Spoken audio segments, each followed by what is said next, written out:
It's me, May, and welcome back sa ating channel.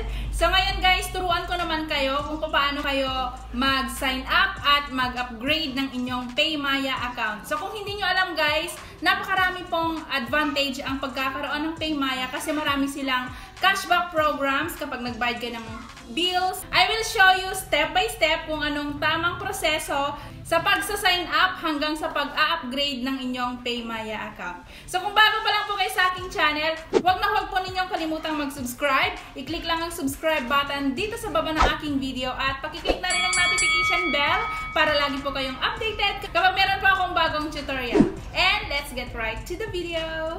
Halata bang pawis na pawis ako?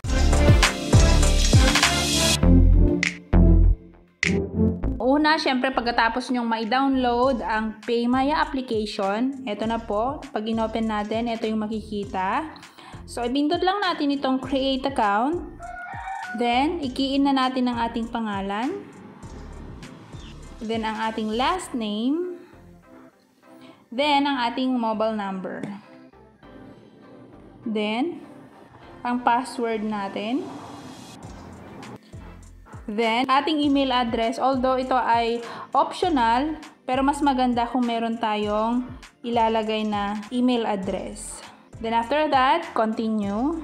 And by using PayMaya platform, you consent to our privacy policy. Pag naintindihan na natin ito, at kailangan basahin din natin to para hindi tayo magugulat kung ano man ang nangyayari sa ating account. Kasi marami dito ang do's and don'ts guys. So you have to read first this bago kayo mag-agree, okay? Itong to experience the best of PayMaya, sabi niya pala dyan is, ito ay optional. Okay lang na i-check nyo, okay lang din na hindi. So I chose not to check that and click agree. Tapos to give you the best experience, also allow us. Ito yung mga profiling guys.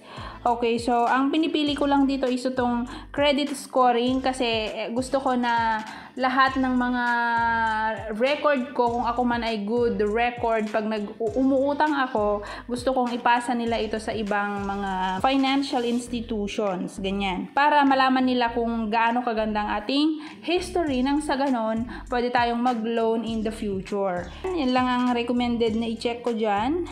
And click next. So, may matatanggap tayong OTP sa ating number. And just click proceed. And then, invite code. So, ito guys, importante ito kung gusto nyo makakuha ng 50. O, diba? May makukuha tayong 50 for free after you successfully upgrade to your account. Your friend will get 50 too. O, diba? So, pareho tayong makakakuha ng 50. So, pwede ninyong gamitin ang aking invite code kung gusto ninyo guys. Itong aking invite code. YJDVGMMK.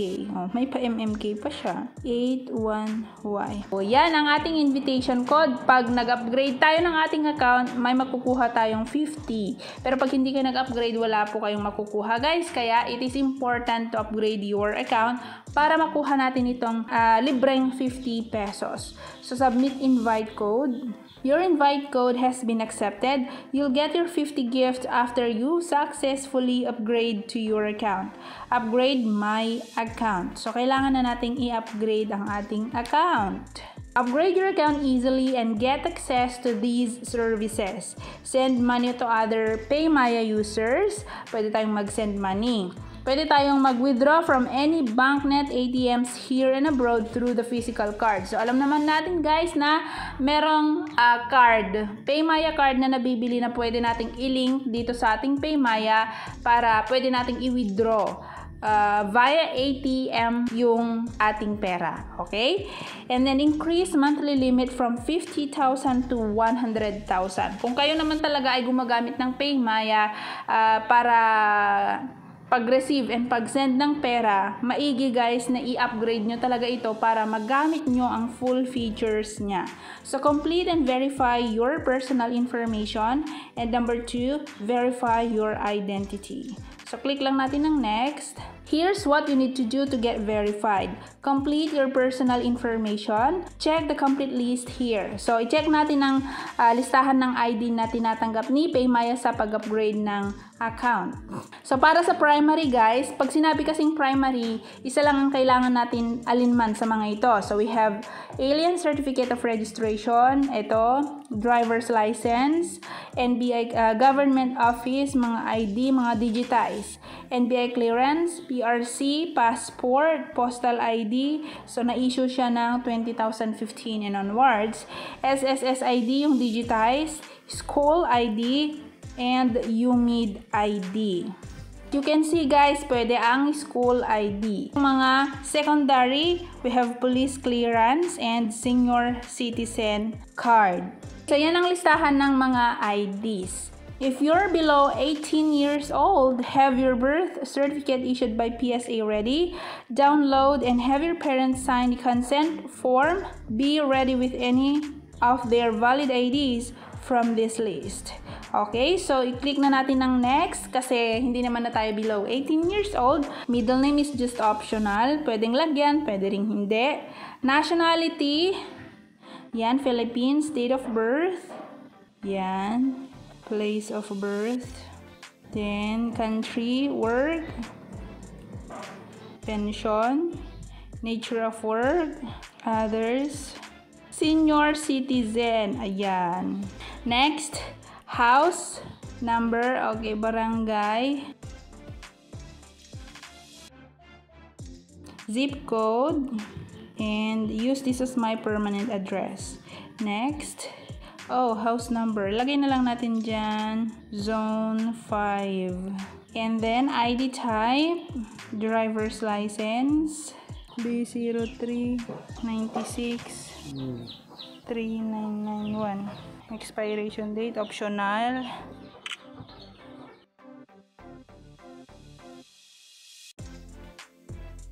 So, pati yung likod, i-picturean natin kung driver's license ang gagamitin natin.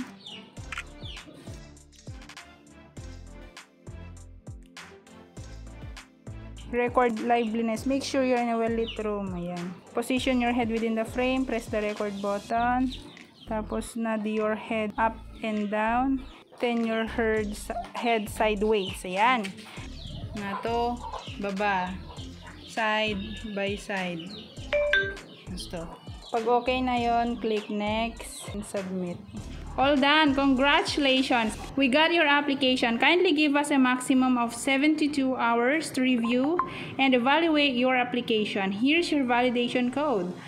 Yan. So, pag may na-receive na tayong ganyan, mag-aantay na lang tayo kung approve yung ating application. So, click lang natin ng done. So, ano nang sabi? Magme-message din naman. So, thank you for applying to upgrade your account. We are unable to validate your identity from the documents and or video clips you have submitted. You may submit a new application with valid and ay, ano ba yan? So, ganun guys. So, ulitin natin guys. Upgrade.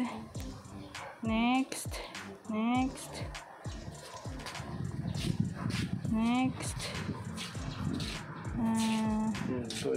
Next. ID type. Driver's license. ID number. Kamala dash nan ba kay sukurang. 013991.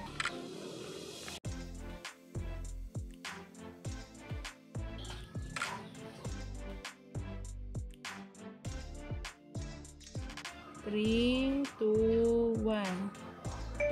Go.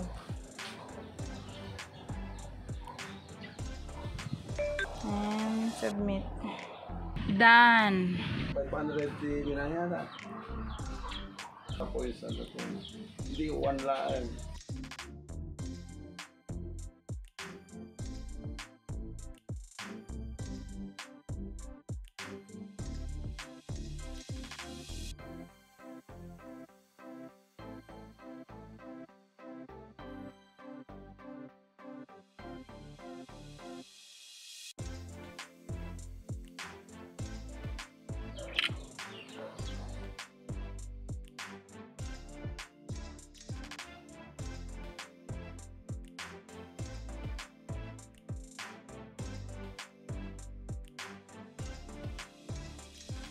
Next.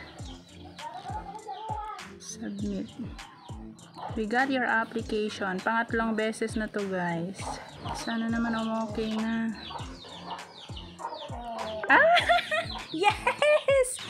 Awesome! Your account is now upgraded. You can now send money to friends and family and enjoy an increased limit of 100,000.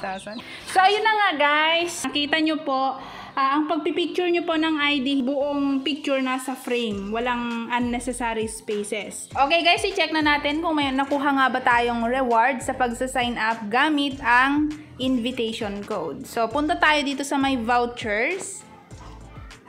Jaran! O, diba? Meron tayong nakuhang PayMaya Referral Reward Voucher at PayMaya Load Gift.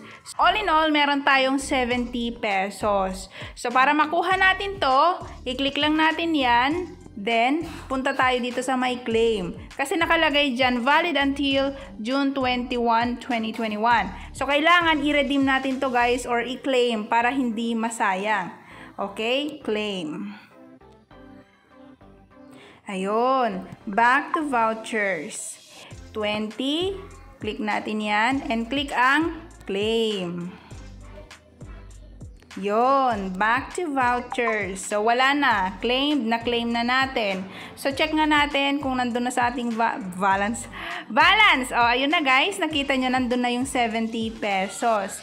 At yan ay pwede na natin ipambili ng load or pwede natin isend sa kung saan man natin gusto isend. Or, pwede rin natin i-withdraw kung meron tayong PayMaya ATM card.